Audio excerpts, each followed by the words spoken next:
اللهم اغفر لنا ذنوبنا ولوالدينا وارحمهما كما ربيانا صغارا ولجميع المسلمين والمسلمات والمؤمنين والمؤمنات الأحياء منهم والأموات وتابع بيننا وبينهم بالخيرات ربي اغفر وارحم وأنت خير الراحمين ولا حول ولا قوة إلا بالله.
حسنة وقنا عذاب النار وقنا عذاب النار وقنا عذاب النار وصلى الله على سيدنا محمد وعلى آله وصحبه أجمعين سبحان ربك رب العزة عما يصفون وسلام على المرسلين والحمد لله رب العالمين. تقبل الله منكم.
السلام عليكم ورحمة الله وبركاته.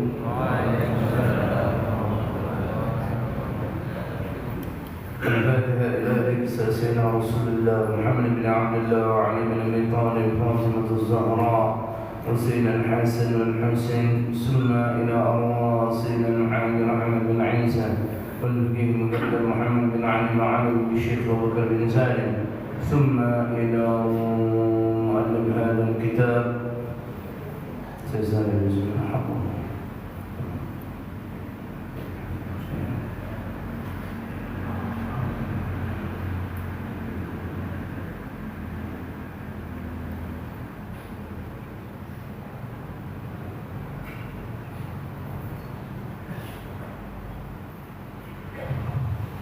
ولجميع المسلمين والمسلمات والمؤمنين والمؤمنات أن الله يغفر لهم يعلي درجاتهم الجنة يعيد عليهم بركاتهم وأسرارهم وعلومهم في الدين والدنيا والآخرة وإلى حضرة النبي المصطفى محمد صلى الله عليه وسلم الفاتحة. أعوذ بالله من الشيطان الرجيم. بسم الله الرحمن الرحيم. الحمد لله رب العالمين الرحمن الرحيم مالك يوم الدين إياك نعبد وإياك نستعين اهدنا الصراط المستقيم صراط الذين أنعمت عليهم غير المغضوب عليهم ولا الضالين آمين. الحمد لله نحمده ونستعين ونستغفره ونعوذ بالله من شرور أنفسنا ومن سيئات أعمالنا. من يهده الله فلا مضل له ومن يضلل فلا هادي له وأشهد أن لا إله إلا الله وحده لا شريك له وأشهد أن سيدنا ونبينا محمدا عبده ورسوله. اللهم صل وسلم على سيدنا محمد وعلى آل سيدنا محمد. أما بعد, segala puji serta syukur mari kita hanturkan kepada kehadirat Allah Subhanahu wa taala yang telah memberikan kita kenikmatan sehingga di pagi hari ini kita dapat berkumpul di rumahnya Allah Subhanahu wa taala untuk menjalankan kewajiban kita kepada Allah dan juga untuk menghidupkan daripada sunnah-sunnah Rasulullah sallallahu alaihi wasallam. Salawat serta salam tidak lupa kita hanturkan kepada junjungan kita, panutan kita, uswatun hasanah bagi kita, yaitu Nabi Muhammad sallallahu alaihi wasallam beserta keluarganya, para sahabat-sahabatnya dan juga umat-umatnya hingga kelak yaumul qiyamah.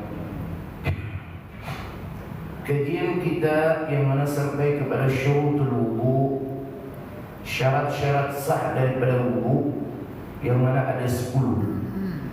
Yang kita bahas terakhir wa dukhulul waqti wal muwala lidaimin hadas, yaitu masuknya waktu daripada solat dan mualah tanpa jeda lidaimin hadas untuk orang yang selalu berhadas. Seperti kalau laki-laki itu biasa, kalau wanita itu selalu keluar darah istihadah. Biasa kalau udah mau dekat menopause itu, itu malah keluar darah istihadah. Ini keluar darah terus. Ini wanita yang seperti ini dihukumnya lidaimin hadas. Orang yang selalu berhadas, tata cara wudunya berbeda. Pertama, dia harus berwudu kalau sudah masuk waktu sholat. Sebelum masuk daripada waktu sholat tidak diperbolehkan daripada orang yang selalu berhadas ini berwudu. Kalau dia berwudu sebelum masuk waktu sholat tidak sah wudunya. Kalau dia sholat tidak sah sholatnya. Yang kedua, mualah tanpa jeda. Kalau dalam mazhab kita Syafi'i, mualah ini dalam wudu adalah sunnah.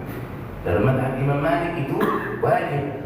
Tetapi dalam mazhab kita Syafi'i, mualah untuk orang lidaimin hadas yang selalu berhadas ini adalah wajib. Jadi tidak boleh ketika wudu basuh muka yang ambil barang dia dulu. Istilahnya berhenti lo ngobrol sama orang. Tidak sah daripada wudu orang yang mana ada jedahnya. Ini untuk siapa? Lidah ini hadas, orang yang selalu berhadas. Tapi kalau untuk kita yang normal ini, dah beser kita bukan termasuk orang lidah ini hadas. Maka kalau kita wudu ada jedahnya, tak ada masalah. Tidak mempengaruhi keabsahan daripada wudu kita, cuman hukumnya makruh. Karena sunnah bagi kita ketika berwudu itu mualah, yang mana tanpa jedah. Ada telepon diangkat, lagi wudu nih, pas basuh muka, telepon bunyi angkat, kalau sama nantilah. Sengaja lagi lagi telepon, saya nak solat ya, oke, assalamualaikum. Baru dia lanjutkan wudu, sah wudunya. Untuk orang yang normal seperti kita yang bukan lidah ibn hadas. Tetapi kalau untuk orang yang mana lidah ibn hadas seperti beser, wanita yang selalu keluar darah istihadah, ini tidak sah daripada wudunya. Karena dua hal yang mutlak. Untuk orang lidah ibn hadas, dia berwudu ketika sudah masuk waktu solat. Yang kedua, tanpa adanya jeda. Ini ada yang mau bertanya sebelum kita masuk ke bab berikutnya, yaitu nawaqidul wudu, hal-hal yang membatalkan wudu. Masih ada siapa yang mau bertanya? Ada 10 perkara, 10 syarat wudu sudah kita bahas. Yang mau bertanya silakan.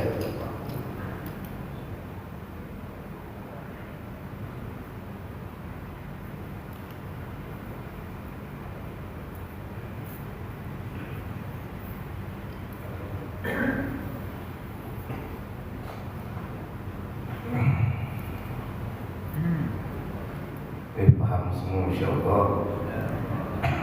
Atau sedikit gigi semua ni. Tak ada yang mau tanya ni? Yakin? Ibu-ibu? Oke, kalau tak ada, kita lanjut. Mungkin Pak Ustaz, ya kita masuk. Tadi bahwa wudu bagi orang yang selalu berhadas ini tidak boleh ada jeda, misalkan harus artinya bersambung.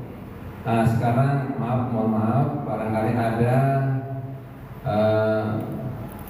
orang yang punya mungkin barangkali seperti penyakit Pak Ustaz, penyakit luka-luka yang mengarut seperti umpama karena diabetes itu Pak. Apakah itu bukan termasuk berhadas itu Pak? Kan keluar darah itu kan. Nah seperti itu Pak. Nah, bagaimana Pak Ustaz betulnya orang yang seperti ini? Terima kasih. Assalamualaikum warahmatullahi wabarakatuh. Waalaikumsalam warahmatullahi wabarakatuh. Keluar darah itu bukan hadas. Sekarang kita ada wudu ni, lalu luka kita, batal tak wudu kita? Jadi keluar darah itu, orang keluar darah bukan lagi berhadas. Jadi misal luka, orang dia beda apakah tidak ingin hadas? Tidak, itu berbeda.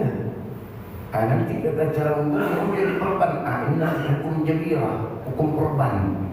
Nanti kita masuk ke babnya. Tapi kalau ditanya apakah dia seperti orang berhadas? Tidak. Tidak dihukumi seperti orang yang berhadas. Orang yang diabetes itu yang ada luka gitu. Lain kalau diabetes malah kencing, netes terus, kencing malah keluar terus. Itu tidak dengan hadas. Itu dihukumi orang yang selalu berhadas. Tapi kalau luka, orang yang luka walaupun lama, dia bukan dianggap orang yang berhadas. Kenapa? Orang yang mana luka keluar darah, kalau dia ada wudu tidak membatalkan wudu. Paham ya Pak ya? Ada mau tanya lagi?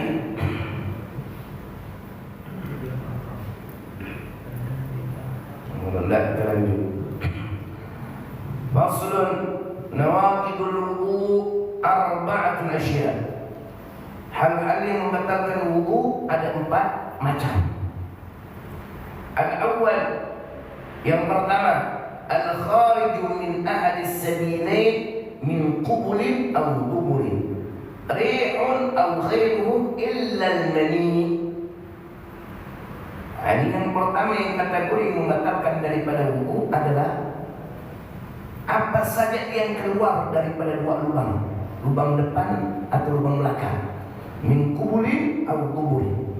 Ini dikatakan oleh para ulama dua kemaluan ini, kemaluan depan, kemaluan belakang. Apa saja yang keluar dari itu, mau itu istilah ri'un, kentut, atau ghairu, atau selain daripada itu. Jadi apa saja ya, illa al-mani, kecuali mani. Itu tidak membatalkan daripada wudu. Tapi selain daripada mani, apapun yang keluar daripada dua lubang kemaluan ini, maka itu membatalkan wudu. Sekalipun yang keluar batu jamrut. Iya, benar. Misalkan ini misal hukum fikih itu berlaku. Kadang mustahil dihukumi. Bapak misal dari kemaluannya keluar jamrut, kering ini. Ini misal, fikih kering, batal nggak wudu? Batal. Batal wudu. Keluar daripada intan misalkan, apa pun yang keluar daripada dua lubang, mau kering mau basah, itu membatalkan daripada wudu. Ini yang harus kita pahami. Dan apa yang keluar dari kemaluan ini, itu ada selain kencing ya, itu ada 3 cairan yang kadang mirip. Kadang orang tertipu. 2 yang mana najis itu membatalkan wudu, yang 1 suci tetapi tidak membatalkan wudu tapi wajib mandi. 2 yang mana najis dan itu membatalkan wudu. Cairan apa yang pertama? Madi. Madi ini cairan yang bukan keluar banyak, nampak, kadang tidak nampak.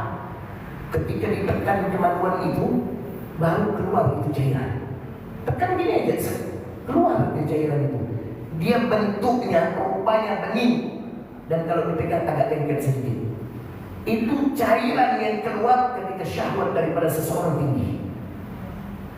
Dan itu najis. Kalau terkena pakaian, pakaian itu menjadi najis. Tidak boleh kita gunakan untuk sholat.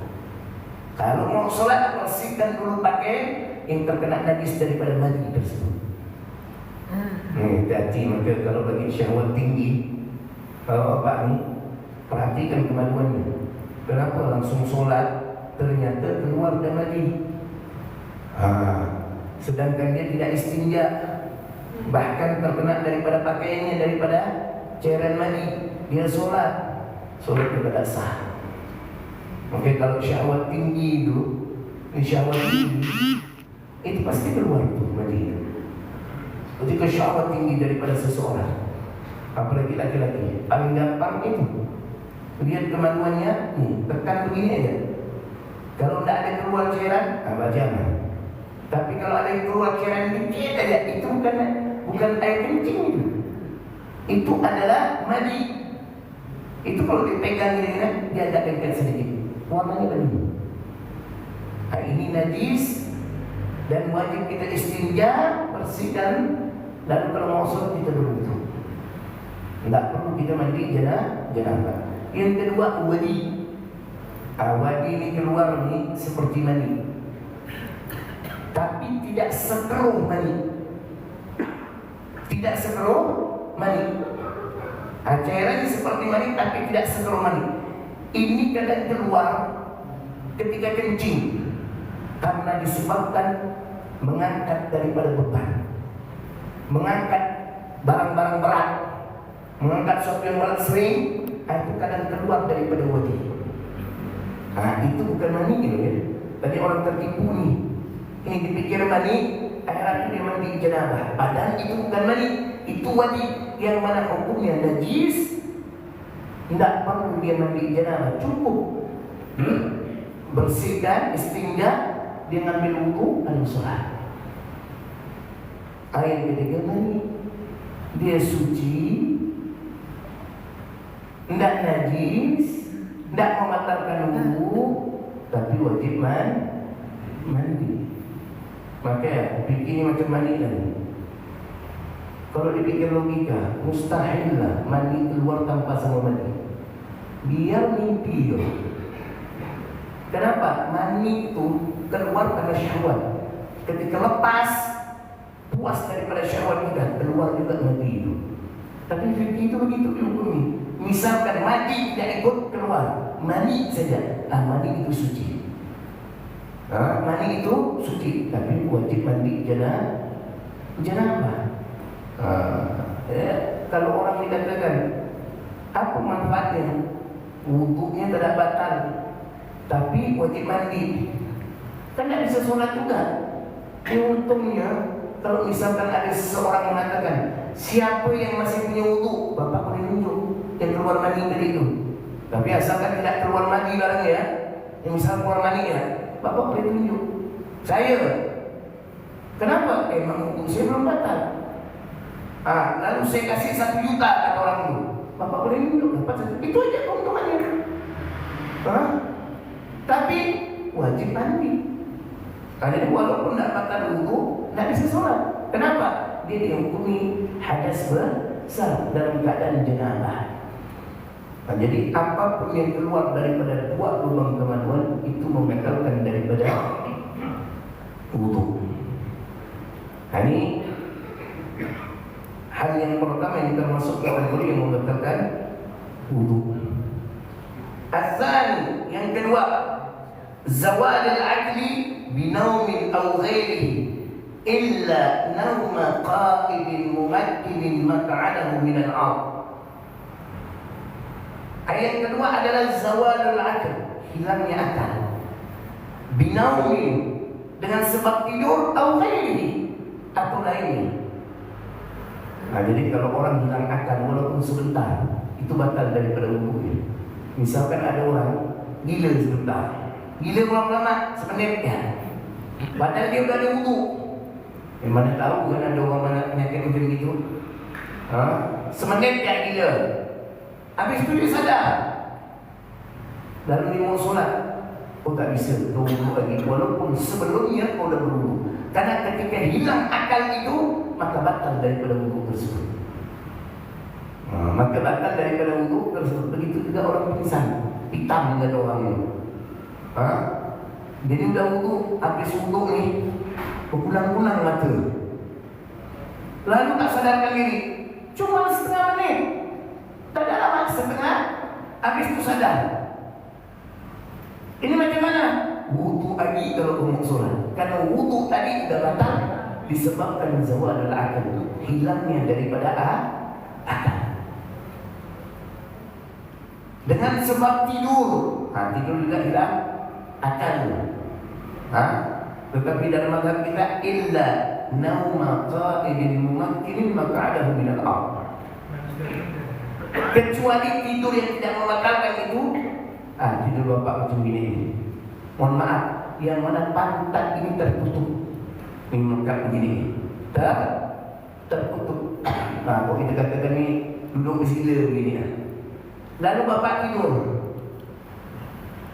Ini tidak membatalkan daripada wudhu. Contoh, kalau di hari banyak yang tidur. Rungkuk, istilahnya luar biasa banyak. Misalkan ada seseorang tidur di dalam posisi ini, bahkan istilah bunyi kapal luar biasa kencang, bergorok dia. Bukan hanya bergorok, buat pulau dia. Netes dia orang ini. Saya terkena pakaian. Ini liur najis tak? Liur yang keluar dalam posisi begini. Tidak. Liur yang najis itu yang keluar dari perut. Sekarang mungkin tak liur dari perut ini keluar dalam posisi begini. Makanya orang yang mana tidur sejajar daripada kepala dengan perutnya, atau kepala lebih rendah dibandingkan perutnya, lalu keluar liur, itu liur najis. Macam kita gitu. Tapi liur yang mana keluar ketika kita duduk begini? Netes je.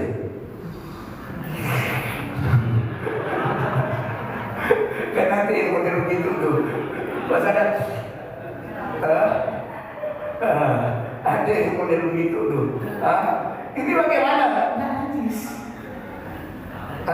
Karena bukan liur yang keluar dari perut, yang keluar dari perut ini. Asal muasal itu baru liur yang dikategorikan najis. Jadi kalau ada orang di hari Jumat tertidur begini, pulas ya tidur itu. Habis itu tes ya liur. Itu tidak membatalkan wudhu. Jadi ketika iqamah dia bangun lalu sholat, itu tetap sah daripada sholatnya. Cuma kalau udah model begitu, tidak ada khusyuk tu. Gila baru sadar, Allah Akbar dah.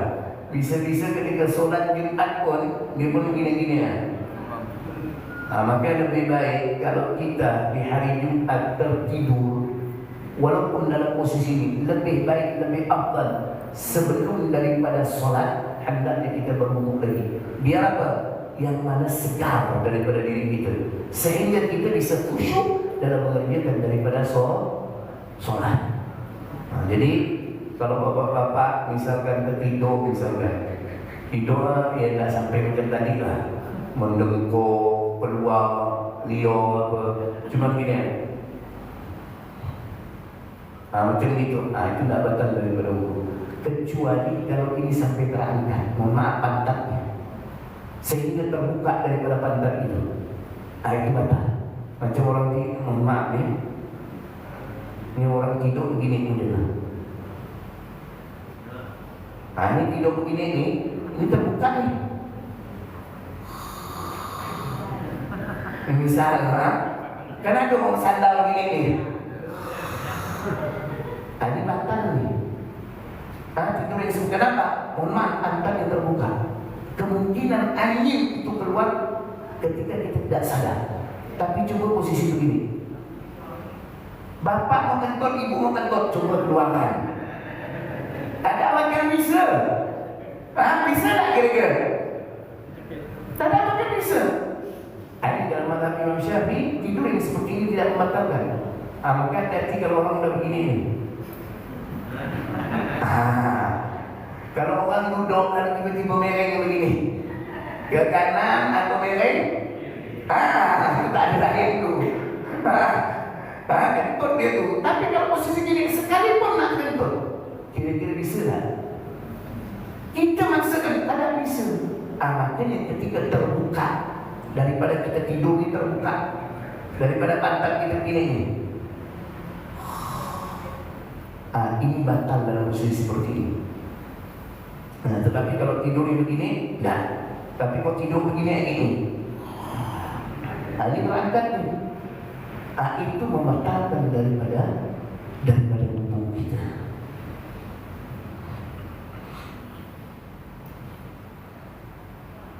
Sedangkan tidur yang mana selain daripada itu membatalkan wudhu.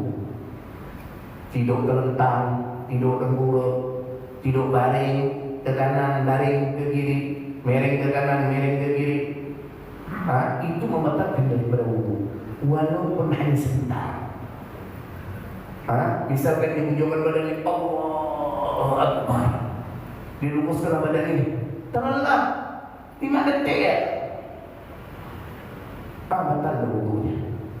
Tetapi kalau tidur yang seperti ini, bapak-bapak duduk begini, tidur, jangankan sebentar, istilah setengah jam kita tidur macam posisi seperti ini, itu tidak membatalkan daripada wudhu. Ini bagian hal yang kedua daripada kategori yang membatalkan daripada wudhu. Ada yang mau bertanya tak? Silakan. Kalau dahulu atau Apa? dahulu Sendawa, muntah, Sendawa muntah itu tidak termasuk kategori membatalkan wudu. Kecuali dalam mazhab Imam Hanafi. Mazhab Imam Hanafi itu termasuk kategori membatalkan wudu muntah itu. Tapi dengan syarat. Bukan langsung muntahnya. Dengan syarat yang mana ketika dia muntah, yang mana muntahnya itu memenuhi daripada rongga mulut. Memenuhi daripada rongga mulut. Dan itu satu kali muntahan bisa memenuhi daripada rongga mulut. Itu termasuk kategori yang membatalkan wudu dalam mazhab Imam Hanafi. Tapi dalam mazhab kita dia muntah 10 kali sekalipun. Itu tidak membatalkan wudu. Sendawa itu tidak membatalkan. Angin itu Ustaz, yang dimaksudkan angin yang keluar itu apa? Di dua lubang kemaluan. Lubang depan, lubang belakang. Sedangkan di sini tidak. Oh Bapak kalau sampai dihukumi sendawa ini batal untuk repot Bapak.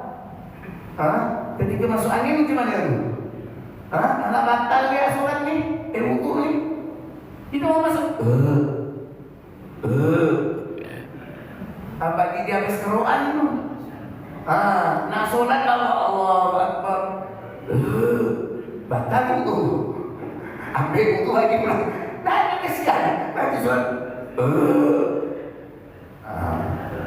Jadi kalau sendawa, jadi keluar angin itu hanya di kemaluan belakang. Ini maksudkan di situ. Sedangkan angin yang keluar dari mulut ini bukan termasuk kategori yang membatalkan wudu. Jadi apa yang keluar dari mulut kita ini tidak membatalkan wudu. Muntah najis, sesuatu yang najis yang kita keluar ini belum tentu itu membatalkan wudu. Macam darah tadi yang ditanyakan. Orang keluar darah batalkan wudunya. Kalau dalam konteks hal-hal yang membatalkan wudu. Jadi sendawa muntah bukan termasuk kategori yang membatalkan wudu. Wudu tetap sah. Cuma kalau muntah terkena daripada pakaian menjadi najis. Karena muntah itu najis. Dalam pertanyaan lagi. Bismillahirrahmanirrahim. Assalamualaikum warahmatullahi wabarakatuh. Waalaikumsalam. Mohon maaf sebelumnya kalau Ustaz menyimpang dari pertanyaan ini merupakan pertanyaan titipan dan amanah bagi saya. Seandainya ada jemaah perempuan wanita melaksanakan sholat menyerupai laki-laki, contoh seperti takbir disuarakan, begitu juga bangun dari rukuk disuarakan. Bagaimana hukumnya? Yang kedua, ada juga rakaat kedua dia pindah tempat. Jadi Dia pindah tempat. mengangkat sajadahnya pindah ke tempat lain. Rakaat kedua dia bergerak pindah tempat. Ya. Apa hukumnya? Terima kasih Mas. Bagaimana wanita sholat mengeraskan daripada suara?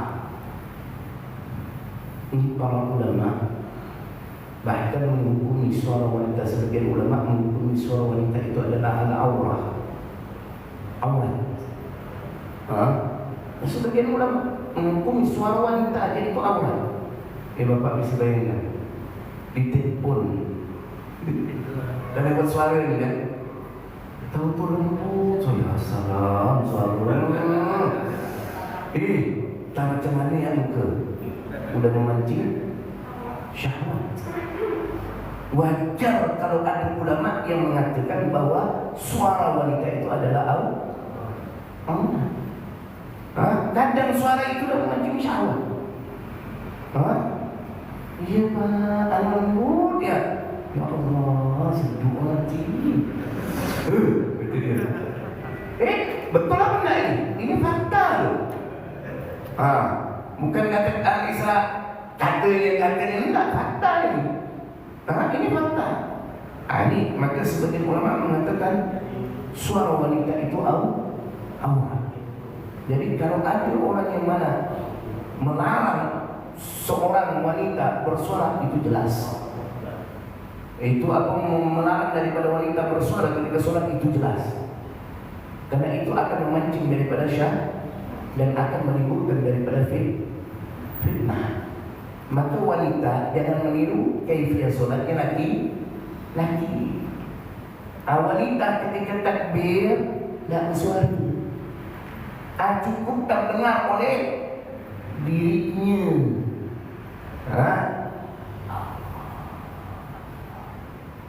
Macam Allahu Akbar. Solat di masjid. Orang pun ada itu. Siapa tu? Lain suara. Ya Allah. Kan bahaya tak tu? Bahaya tak? Betul bahaya. Gila, bagus suara tu. Saya lincah tunggu. Intip dulu dia. Tahu-tahu bini orang. Ini yang bahaya. Maka tidak boleh wanita jangan bersuara. Tapi kalau kita tanya batal tidak solat daripada wanita itu? Tidak. Kalau bersuara seperti solatnya tidak batal, tetapi dilarang karena bisa menimbulkan daripada fitnah, apalagi di masjid. Akhirnya aku mancing ini. Maka jangan sampai wanita ini ketika solat bersuara, karena tidak dianjurkan untuk wanita itu bersuara ketika solat. Lalu pertanyaan kedua, apa tadi itu? Lagi solat pindah tempat rakaat kedua ya. Bagaimana kalau ada orang solat di rakaat kedua pindah tempat dia? Maju ke depan. Kalau pindah tempat sebelah nyaman masih. Ini kau pindah ke belakang ni, atau pindah ke samping ujung sana. Ingat, boleh saja dia berpindah. Dan itu tidak mempengaruhi keabsahan solatnya selama dia tidak melakukan tiga gerakan berturut-turut. Selama dia tidak melakukan 3 gerakan berturut-turut, salah harakat mutawaliyah, maka sah daripada solatnya. Misalkan contoh, ini misal saya solat sini, tiba-tiba semua pindah sini. Pas bangun ni, bangun Allahu Akbar.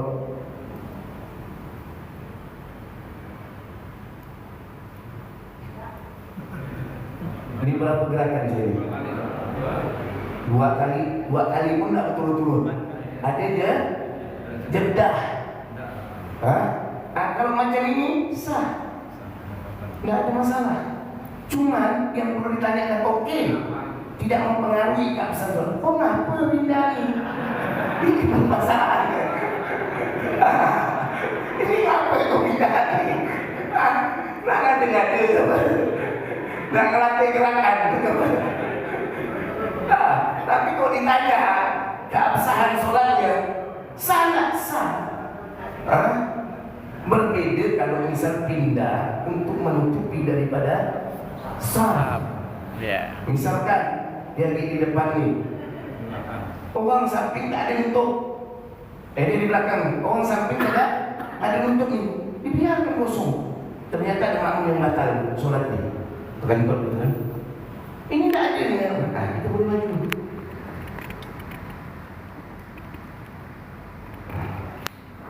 Ini boleh, tapi jangan melakukan gerakan yang mana melompat dia, yang mana al-wasbatul fahisyah, lompatan yang keras, tak boleh. Macam hampir dia lompat begini. Dia nak bunyikan.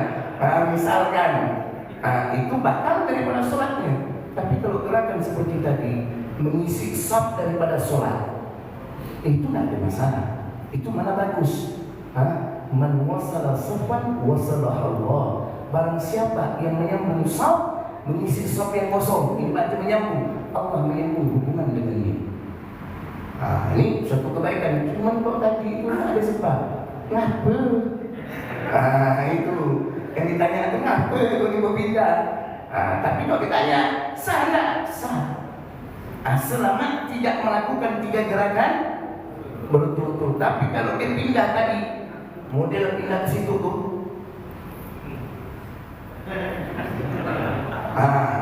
macam itu. Ini berapa gerakan tadi? 3 gerakan berturut lebih. Ini batal daripada solatnya.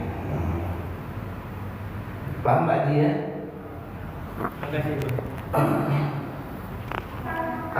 Ibu kasih Kak Anwar mic dulu biar jelas.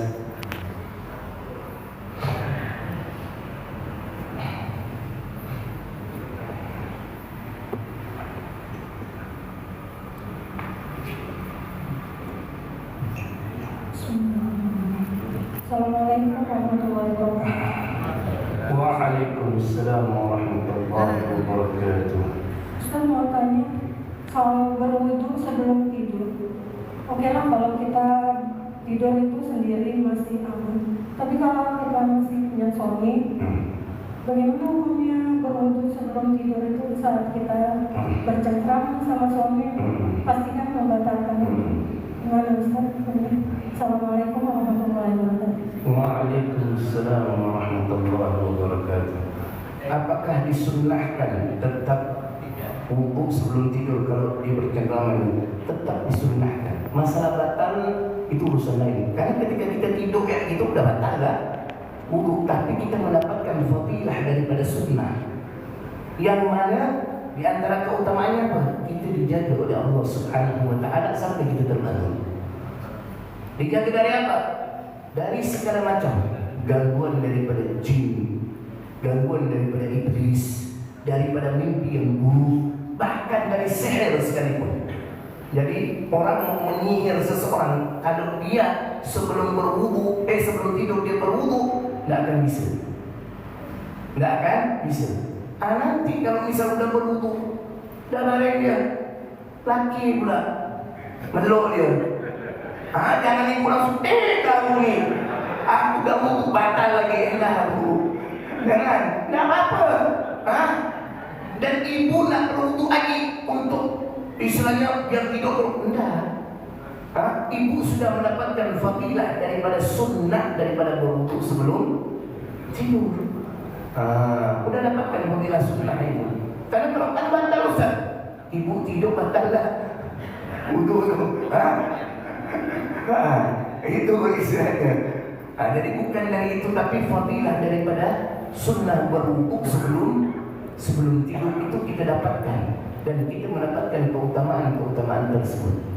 Lain kalau ibu mau tidur berwudu, ibu duduk di meja makan, atau duduk di depan TV, bercerita sama lagi bersentuh, ibu nanti nak tidur wudu lagi. Lain kalau ibu sebelum tidur dia berwudu, lalu naik di atas tempat tidur, udah narik selimut dah apa nih, laki pula nyentuh dia. Ini tak ada masalah. Jangan ibu lalu siku pula laki itu, siang bu, tetap mendapatkan fadilah sunnah itu. Paham bu ya? Oh bu, alhamdulillah. Ada yang mau bertanya lagi? Waalaikumsalam warahmatullahi wabarakatuh.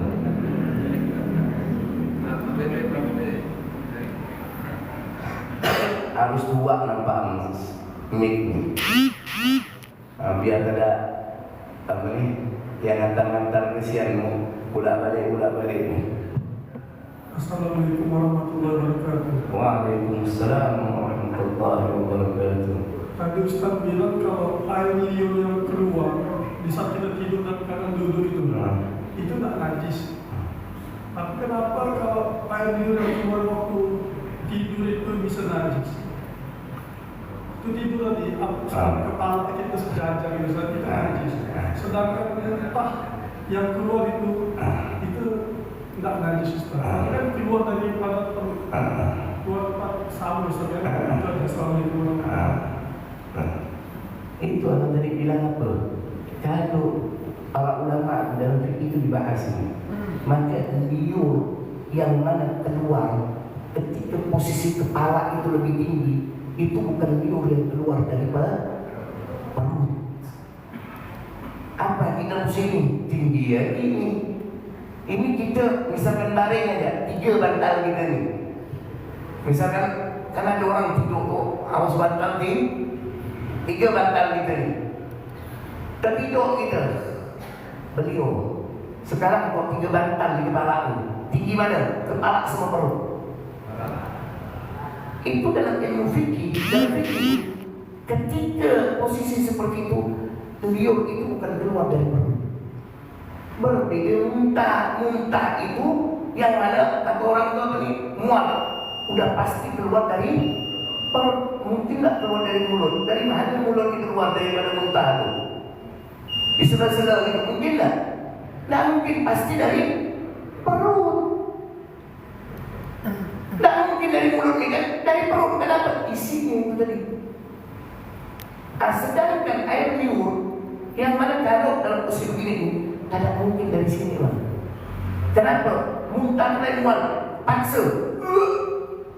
Kalau liur netes, mungkin tak naik, naik keluar gitu. Ini pakai logika gitu. Nah mungkin kan? Itu keluar liur dari mana? Dari rongga daripada mulut kita. Rongga dari mulut kita. Kalau keluar dari dahak, kadang dahak itu dahak tak najis. Kalau bukan keluar dari perut itu, itu pun kita paksa macam muntah. Macam muntah seperti itu. Itu pun istilahnya itu dipaksa. Jadi keluar dari sini ini. Kalau liur bukan. Ketika kita posisi duduk seperti ini, bukan keluar dari perut. Maka tidak dihukumi najis. Kalau orang tidur seperti ini, liurnya menetes. Maka tidak dihukumi najis. Maka kalau di istilahnya rumusnya itu kepalanya lebih tinggi dibandingkan perutnya, lalu menetes ini bukan liur yang najis. Tapi kalau sama atau lebih tinggi perutnya, sama posisi kalau kita tidur sebantal ya, dipakai satu bantal, itu sama posisi kepala dengan perut. Itu membatalkan daripada itu termasuk daripada najis liur yang kedua. Tapi dalam posisi ini enggak. Kenapa? Posisi kepala lebih tinggi dan liur bukan seperti muntah yang bisa keluar dengan sekali muntah yang banyak. Enggak. Liur itu yang mana menetes macam kita tak perlu saya jelaskan lah. Leleh dia gitu. Meleleh itu ketika posisi ini pasti dari rongga mulut, bukan dari perut. Itu saya paham Ustaz. Maksudnya gini kan, keluarnya sama-sama dari perut. Kenapa keluar sama-sama dari perut yang muntah dan batal, yang dia itu batal gitu? Loh, keluar dia udah batal. Dari perut itu kan? Enggak batal wudu. Enggak batal wudu. Liur itu najis, Anda bilang. Anda bilang keluar liur enggak batal wudu. Najis, muntah itu Anda katakan tadi dalam mazhab Hanafi batal wudu. Tapi dalam mazhab kita Syafi'i enggak. Jadi istilahnya kalau liur, walaupun tidur nih, misalkan liur keluar nih, misalnya dia balik, dia tidak tidur keluar dari perut ini. Ini batal tak wudu? Enggak. Liur yang keluar tidak batal wudu. Yang tadi ada jelaskan muntah itu batal wudu. Itu mazhab Hanafi. Bukan mazhab kita Syafi'i.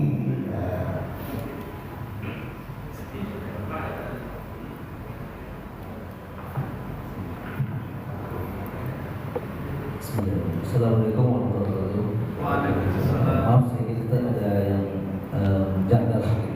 Ini saya bertanya tentang mengenai sholat zuhur sama asar. Itu ada imam yang suka mensirkan bacaannya. Padahal sebenarnya sih sholat zuhur sama asar itu nggak perlu bersuara, karena kita kan kadang pakai mikrofon gitu. Itu apa hukumnya gitu Ustaz? Karena rasa-rasa menjangkau gitu, makanya kita sebagai makmum kan. Oh, maksud Bapak itu gini, bukan mensirkan, menjaharkan. Menjaharkan. Mensirkan memang berasa sih. Jadi ada imam yang suka menjaharkan bacaannya ketika zuhur dan asar. Ini apa hukumnya? Ingat loh, hukum bacaan sir di dalam sholat zuhur dan asar itu sunnah, bukan wajib. Jadi kalau ada orang sholat menjaharkan daripada bacaannya, ini jahar ya, jahar konteksnya apa orang terdengar. Bismillahirrahmanirrahim pada zuhur nih, Fatihah dijaharkan, sah nggak daripada sholat imam itu? Sah daripada sholat imam itu. Kenapa? Menjaharkan, mensirkan daripada bacaan di dalam sholat yang sir, yaitu zuhur dan asar, itu hukumnya sunnah bukan wajib. Mungkin maksud Bapak ini imam yang mana karena dekat dengan Bismillah, macam gitu kan? Alhamdulillah. Ini tinggal imam ini, kalau misalnya imam ini cukup bacaan itu terdengar sama kita, terdengar sama kita. Jangan sampai terdengar orang bisa mengganggu loh. Gara-gara bacaan yang terdengar itu bisa mengganggu daripada orang yang mana di belakangnya atau di dekatnya. Cukup kita mendengar. Jangan Bismillah. Kalau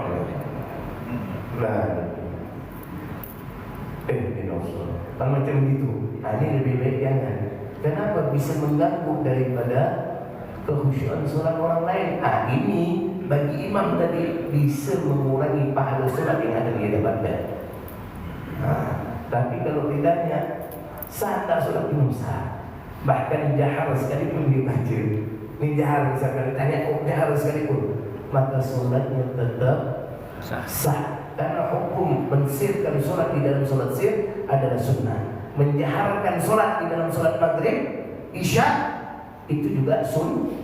Jadi kalau ada orang sholat maghrib tak bersuara, dia doakan Allah, ada contoh Allah Akbar ruku. Ini misal sah tak sholatnya? Sah. Karena menjaharkan di dalam sholat maghrib bacaan itu, dalam sholat isya itu hukumnya sunnah bukan wajib. Ini banyak orang yang mana salah ngaplau, pulang sholat tak sah tuh. Jangan juga seperti itu. Paham Pak ya? InsyaAllah minggu depan kita lanjutkan. Semoga apa yang kita jadi bagi hari ini kita mendapatkan ilmu yang barakah, ilmu yang bermanfaat, ilmu yang bisa menambah ketaatan kita kepada Allah, ilmu yang bisa menambah kesempurnaan amal ibadah kita, ilmu yang bisa menambah rasa takut dan juga cinta kita kepada Allah dan juga kepada Rasulullah Sallallahu Alaihi Wasallam. Dan semoga perkumpulan kita di pagi hari ini menjadi wasilah bagi kita, perantara bagi kita untuk mendapatkan syafaatnya Rasulullah Sallallahu Alaihi Wasallam pada yaumul qiyamah. Dan semoga kita semua selalu diberikan kesehatan oleh Allah, diberikan umur yang panjang dalam ketaatan kepada Allah Subhanahu wa Ta'ala. Dan semoga segala urusan dunia dan akhirat kita dimudahkan oleh Allah. Dan semoga rezeki kita dilancarkan oleh Allah dengan rezeki yang halal dan juga barakah. Dan semoga anak-anak kita dijadikan anak-anak yang saleh dan juga salihah. Dan semoga segala bentuk amal ibadah kita diterima oleh Allah. Dan semoga dosa-dosa kita diampunkan oleh Allah.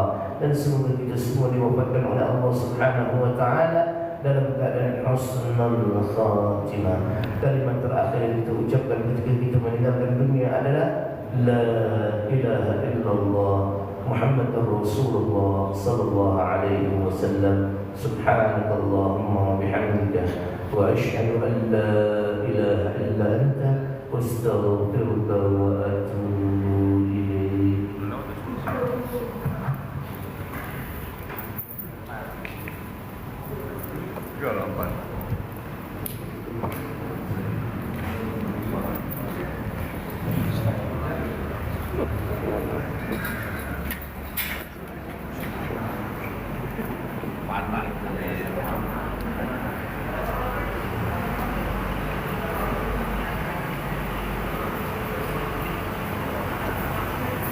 Wait.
Apa yang kamu?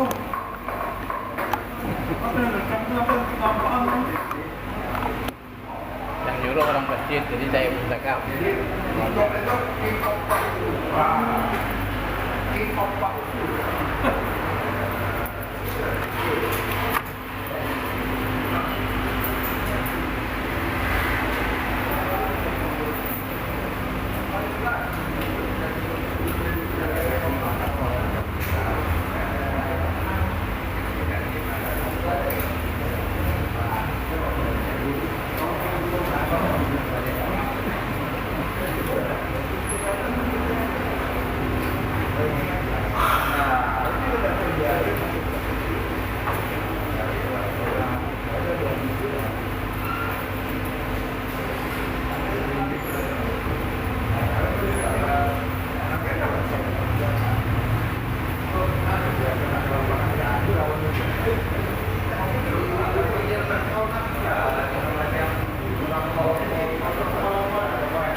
Delapan pagi di teras Mutakin.